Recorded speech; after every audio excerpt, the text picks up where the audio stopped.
Eric Spitz, si vous estimez qu'Arapa en a fait du développement durable, ce n'est pas le cas dans d'autres communes, à Tahiti aussi. Comment est-ce que l'État peut-il soutenir ces villes dans cette transition?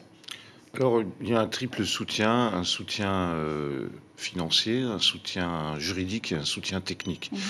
Je rappelle quand même que sur les 200 milliards que l'État subventionne pour la Polynésie, il y en a 17 milliards pour les communes, Mhm.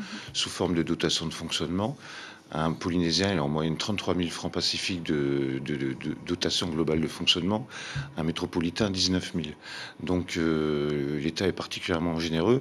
Et puis l'État a aussi des outils, notamment le fonds de transition énergétique ou le 3IF, qui est un instrument aussi pour construire d'éventuelles déchetteries, pour aider les communes, mais surtout, l'État a une direction, la direction de l'ingénierie publique, avec des ingénieurs spécialistes qui répondent là où l'ingénierie privée ne veut pas aller. Par exemple, tous les bâtiments qui ont été construits à Ravaivé l'ont été sous la direction d'ingénieurs de l'État. Mhm. C'est la même chose dans les Tuamotu-Gambier. L'ingénierie privée ne souhaite pas aller aussi loin. Mhm. Au Congrès des maires, votre secrétaire général a indiqué que la Polynésie a cette singularité qu'elle consomme systématiquement tous les crédits alloués.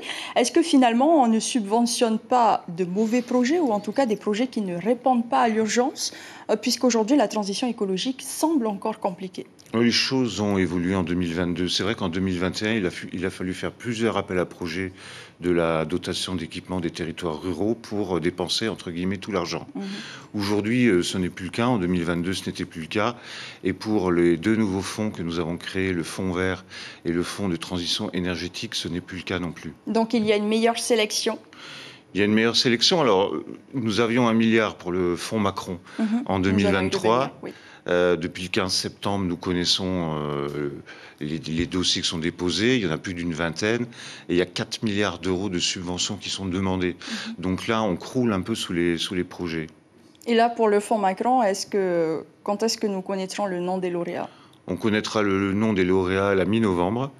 Et peut-être même qu'on pourra déjà commencer une programmation sur 2024, Mhm. puisque les projets ont l'air nombreux et de très bonne qualité. Mhm. Alors, différentes aides de l'État existent, on en parlait justement, mais les communes ont aussi de l'argent dans leur caisse. C'est le bilan de l'Observatoire des communes de Polynésie. Mais il y a un déficit d'investissement dû à un manque d'ingénierie.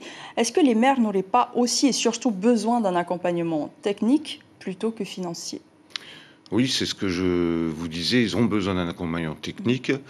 Dans les Tuamotu, la quasi-totalité des abris de survie, et on en a financé beaucoup pour 6 milliards de francs pacifiques, l'ont été par des ingénieurs de l'État.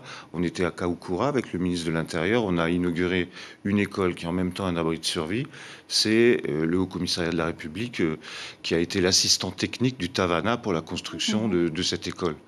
Maintenant, est-ce que l'assistance technique offerte par le Haut-Commissariat est suffisante sur l'ensemble de la Polynésie? Est-ce que la Polynésie ne devrait pas elle-même embaucher des ingénieurs pour aider les Tavana? C'est une réflexion qui reste à avoir.